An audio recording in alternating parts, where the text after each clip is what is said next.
the beginning of this, I said, Martha, we need better music for our intro. And I played this really cool song. And she said, we can't use that. It's Lil Nas X. And I said, who the hell is that? How am I cooler than her? Do you know NBA Youngboy Never Go Broke Again? Yes. You know that guy? I teach in a high school. I was mind blown when I was it was up on my boyfriend's phone. I was like, what? What is that name? He's like, oh no, that's a rapper. I was like, yeah. What?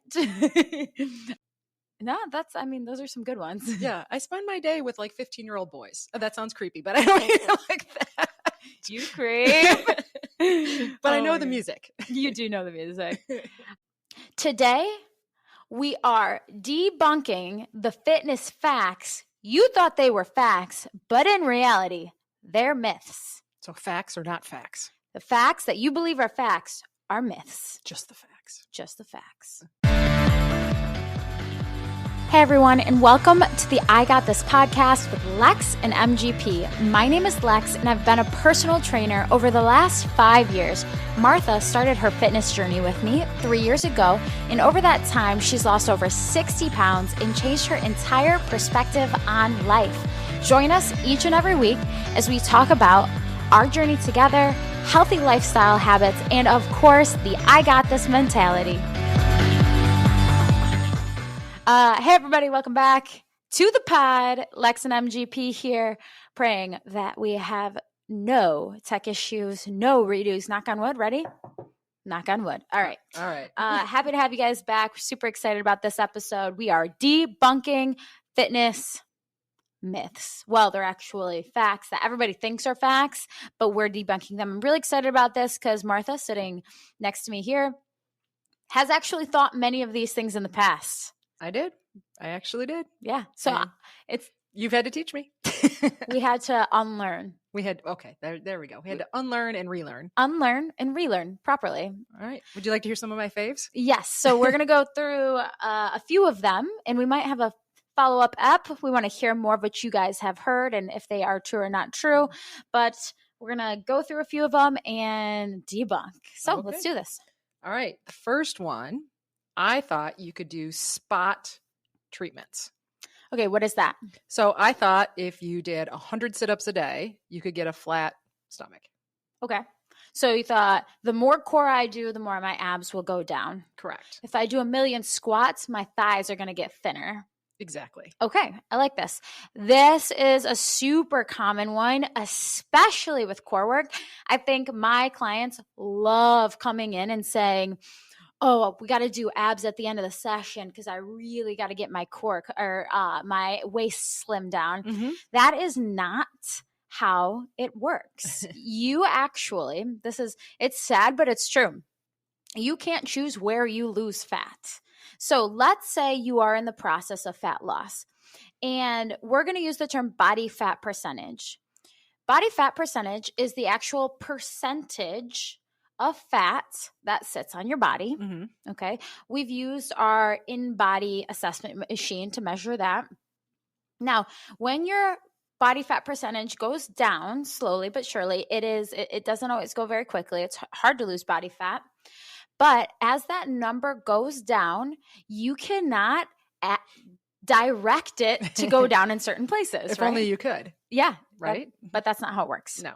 Right. So I know a lot of even girls in their 20s, 30s, I always use that range because that's what I hear. They want to be slim thick. Mm-hmm. So they want to lose weight or body fat in just their waist. So a tiny waist, but not anywhere else. Yes. Yeah. Thick thighs, big chest, that type of thing. Mm-hmm. So nice round booty. Yes. Nice round booty, mm-hmm. Hourglass fig, that type of thing. But That's impossible. Right.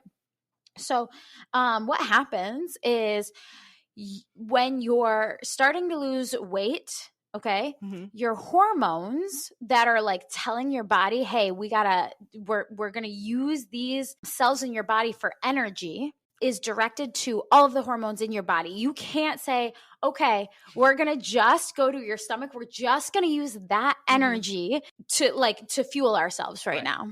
Does that make sense? It does. Yeah. It's sad, isn't it? I'm curious why that is a myth, but I think a lot of it, and I'm going to blame it on social media, but it says, do these 3 exercises for a tight core. Oh, all the time. If you go on TikTok and put in, I want a round booty, there'll be, here are 3 exercises. If you do them every day, you're going to have a Kim K butt. Right. And you can gain muscle that way. Sure. So that, what you just said is somebody, if you squat and lunge and this and that, you can gain muscle. So yes, you can gain muscle by getting stronger. Right. But you can't just magically shrink your waist at the same time. No. And you also can't do a ton of squats and just lose weight in your thighs or do a ton of, I don't know, bicep curls and just reduce your arm fat. That's not how it works. Right. Yeah. Yeah. And no, and I used to think you'd be able to do that. So I would focus on certain body parts before I had a trainer because I didn't know. Right. So now you know. So the reality of it is when you're in either a calorie deficit, right? Or your energy expenditure is higher than your intake or your diet is better and you start using the right fuel to use that in your body, right? Right.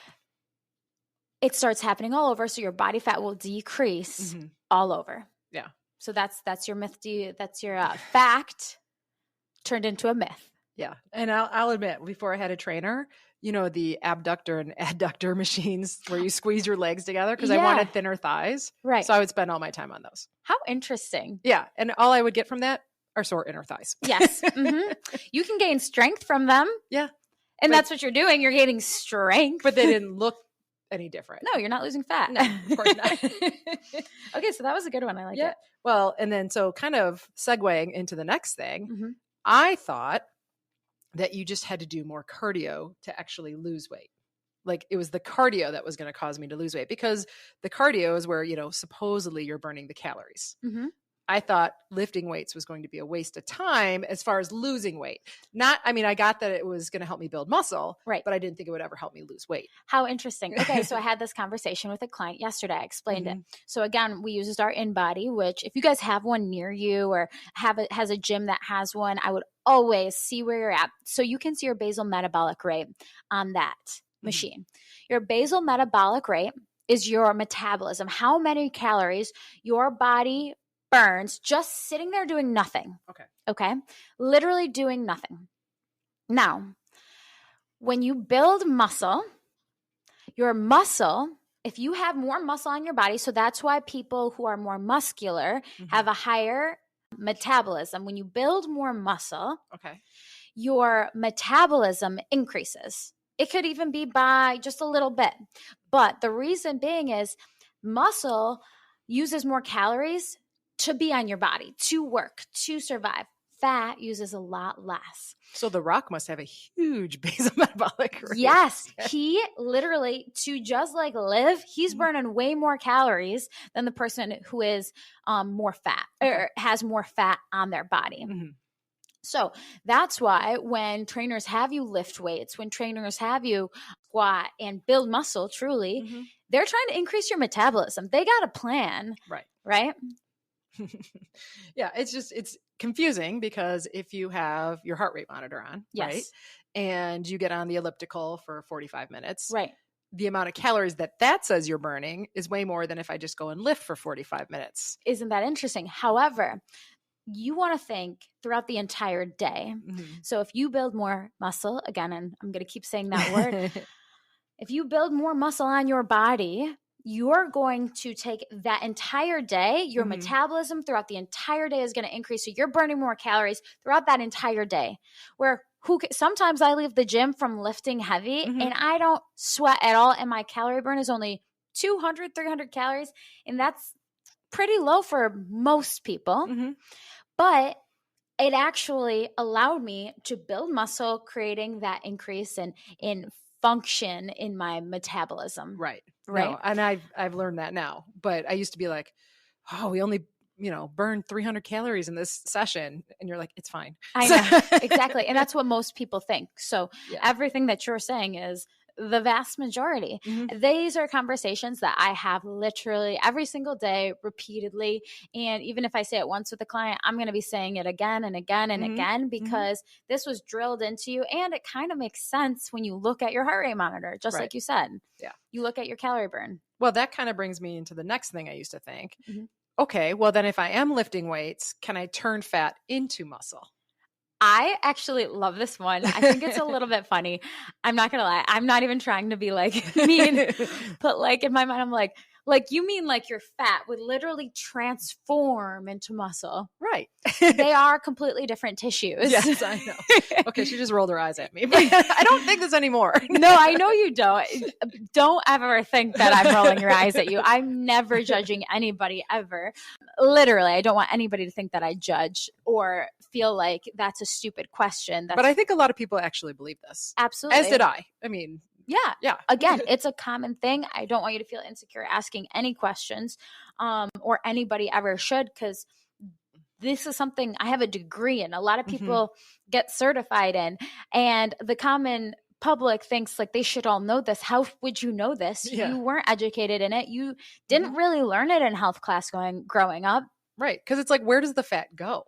Where does the fat go? Right. When you lose fat, where does it go? You don't see it. Yeah. Right. So you assume it's transforming into muscle. Right. Yeah. So let's talk about that more in depth. It's energy expenditure. So think about energy in physics. And again, a lot of people might not be fielded in like physics or that type of thing, but energy always transfers. So fat is energy stored. Okay. So you're using that energy when you run, when you walk, when you talk, when you jog, when you lift. So when you increase your metabolism, right, you start burning more calories, which means you're actually using the fat on your body as energy. Okay. So it's called energy expenditure.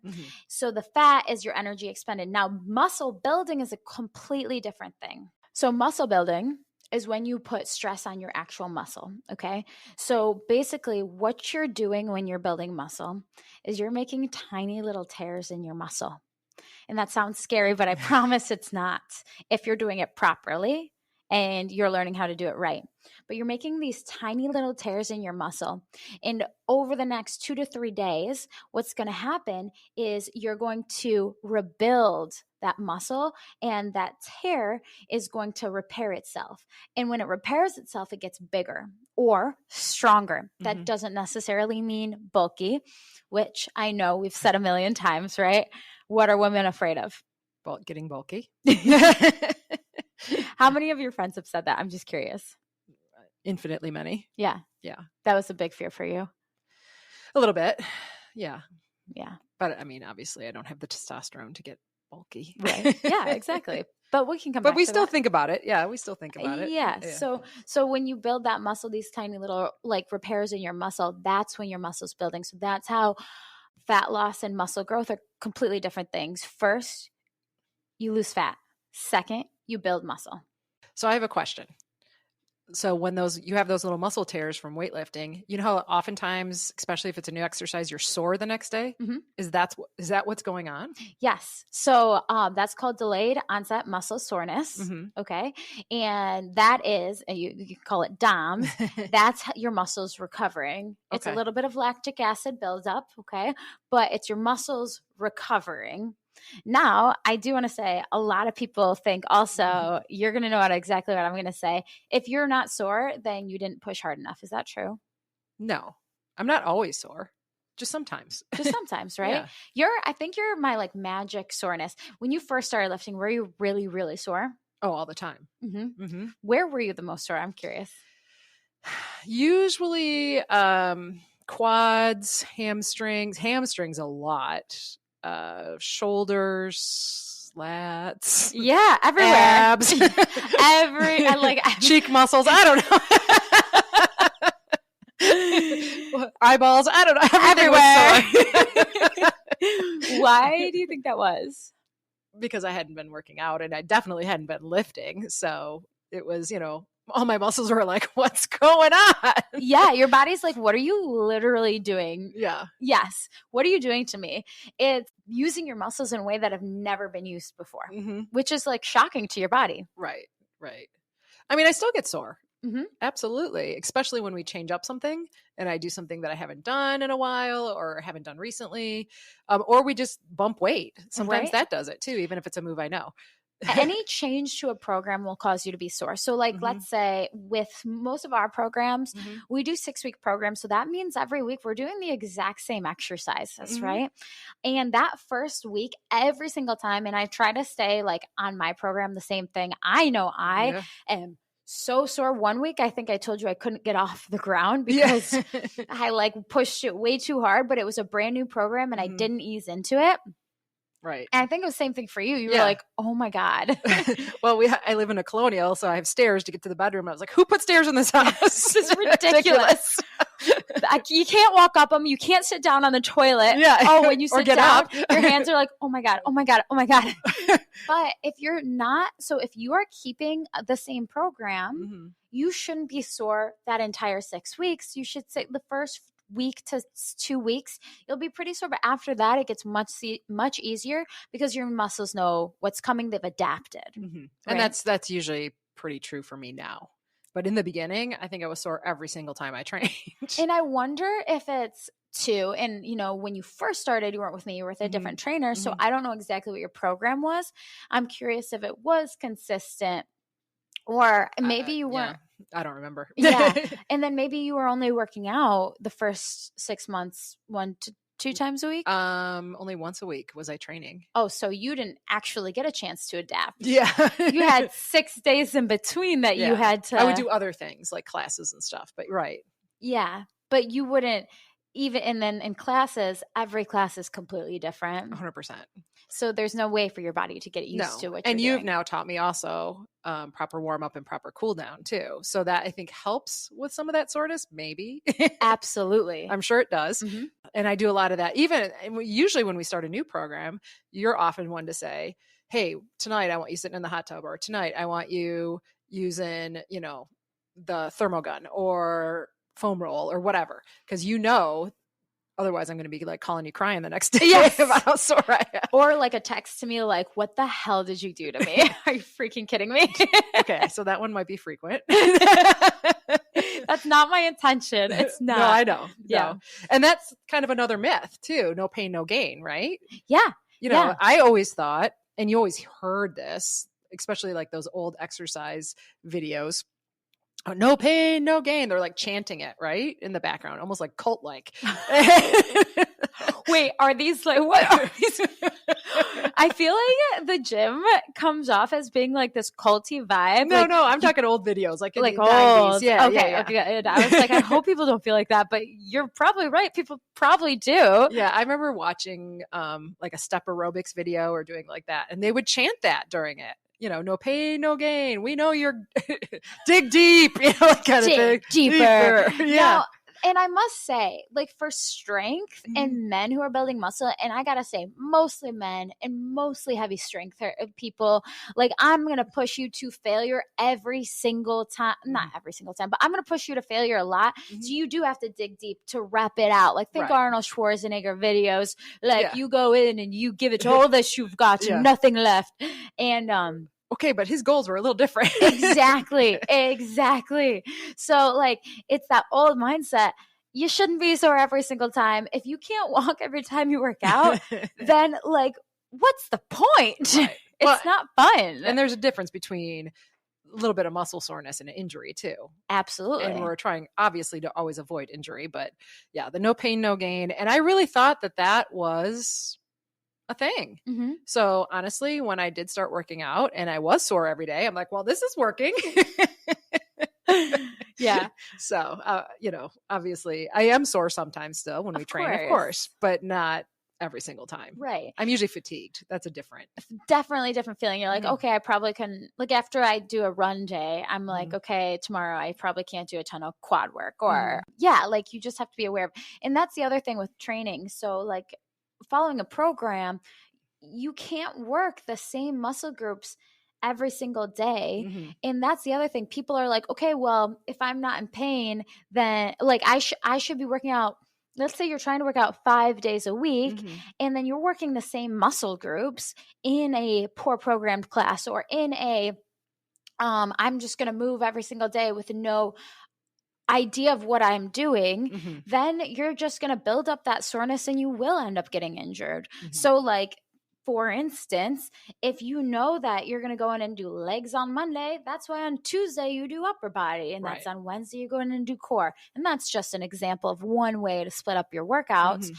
But that's why people are afraid of getting injured, because they often work out so hard, not really aware of what they're doing. And again, how could you be aware? You didn't learn this. Where did you learn it? Like, right. No, I didn't know. Like if I used to, before I had a trainer, when I didn't use free weights either, but you know how all the machines in the gym that you can strength train on, and I would just wander. Like I didn't have a plan either. Right. So I would just wander from machine to machine, and I'm like, oh, my chest doesn't feel sore. Sure, we'll use this chest machine or shoulder machine or whatever. So yeah, there is some truth to that for sure. Exactly. And if I was sore, I'd be like, oh, I worked that muscle yesterday. I don't need to work it today. Yeah. And I think that is, which I like too. You're like, oh, I'm sore here, so I'm not. So it's not like that bad of a thought process. Mm-hmm. And I think it's really good just to get into the gym and figure out machines. Can I tell you what I did when I was first a trainer? Okay.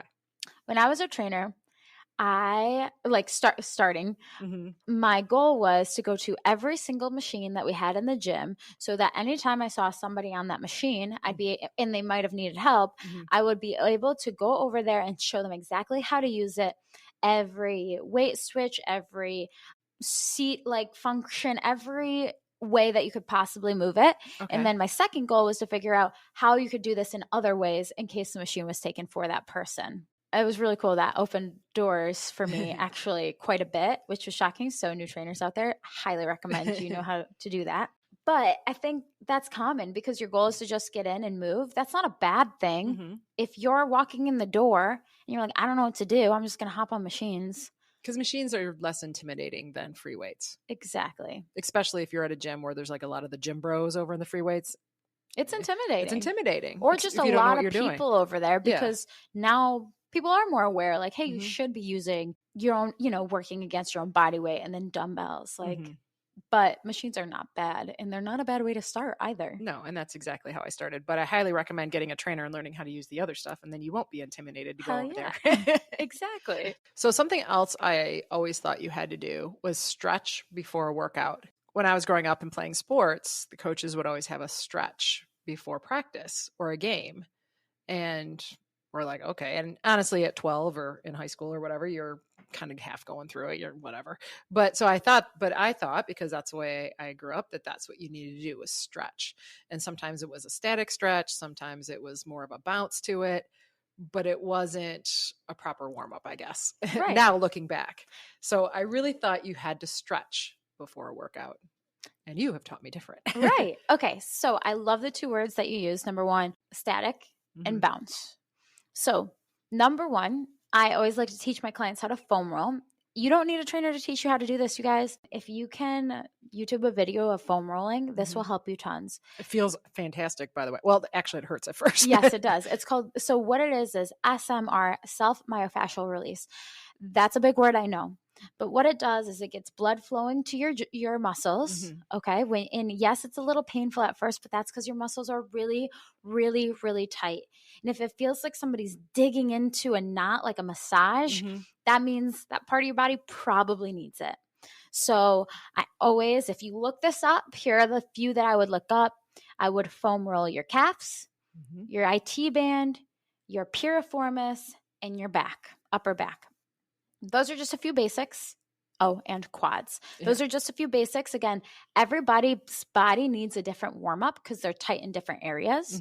But these are just a good basic start. Sometimes, number two, I'll get somebody on the treadmill for just like 5 minutes of a nice walk pace just to get the blood flowing again to all your muscles.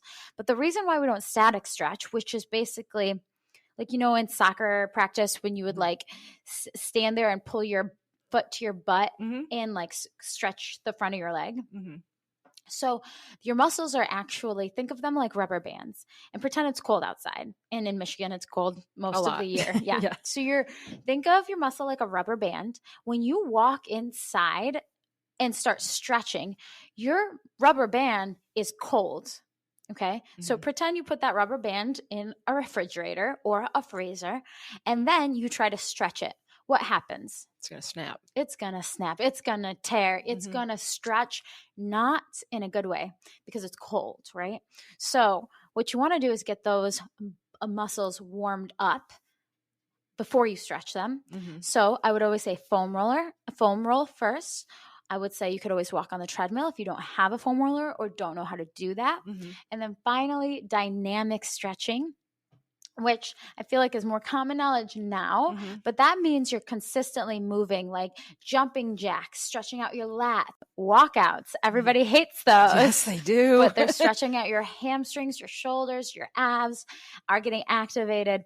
So there are a lot of different things that you can do to stretch out, but you're consistently moving and keeping your blood flowing rather than just standing there. No, I've noticed I never foam rolled ever before, training. And it's been, completely game changing for me and my flexibility and just my ability to be able to do things. And I can tell if I've, maybe got to the gym a couple minutes late and I have not been able to get my full foam roll in. Right. Yeah. You're like, oh, I just feel tight. Yeah. You're like, feel like you're almost not ready to fully move. Yeah. And I've told you that, like, I'm like, oh, I didn't warm up this particular part. And so I need to do something about and you're really good at it, I gotta say. And I know a lot of people are like, I only have 45 minutes to be at the gym. I'm not going to spend 10 of it warming up. I'm not saying you got to spend 10 minutes warming up. I'm saying if something feels tight, give attention to it so that it doesn't keep getting tighter and you don't end up injuring yourself. That's one of the biggest fears, going to the gym and actually hurting yourself and then not being able to continue exercising or working out or lifting weights or, doing whatever. So take at least 5 minutes and hit what needs to be hit or get your blood flowing. Don't just hop into it. But you and your husband are really good at it. Pretty gosh darn good. Well, he makes me get there an hour early, but we won't get into that. He's a very timely man. Yes. I appreciate that. I know you do. But this is something that's actually translated into not just the gym for me. We've talked about how I golf, but now I foam roll before I go golfing too, because those parts of my body need to be limber and ready to go as well and warmed up. Has and then that I have helped you swing so much? Oh yeah. Yeah. I have a whole warm up routine now before golf, foam rolling before I leave the house. And then when I get there, some things that I learned from my golf coach as far as warming up while everyone else is sitting and gossiping and chatting, they're kind of mocking me as I'm doing these little warm ups. Yeah. But I'm playing a lot better in my flexibility and everybody my asks swing. Why your swing's so good. And you're like, I'm over here warming up. So, but it does make it. And honestly, that's another sport where sometimes you're sore the next day and, you're using muscles that you don't commonly use. So that's helped in that field as well. I love that. I think that's amazing because I think a lot of people think, oh, I'm just supposed to warm up before I work out. But let's say you do play a sport. Let's say you do a skill of that sort and you're not warming up before that.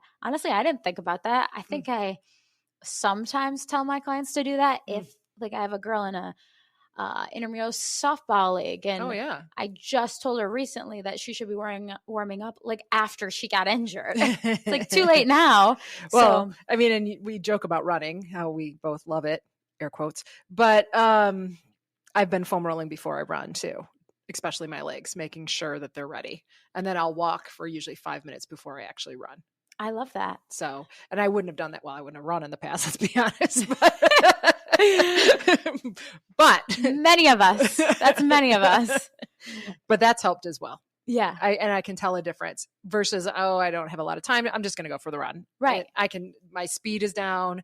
My legs start hurting. I'm only going to run to the next corner creeps into my head more and more. Right? Yes. So I love how you word that. But you are adding to the self-care. I mean, there's more self-care than just doing that. And it sucks to say, but it is. Like you got to take care of yourself so that you don't actually get hurt, which is impressive that you are doing that. Even in the thought, it's like, oh, well, just when I'm at the gym, I warm up. No.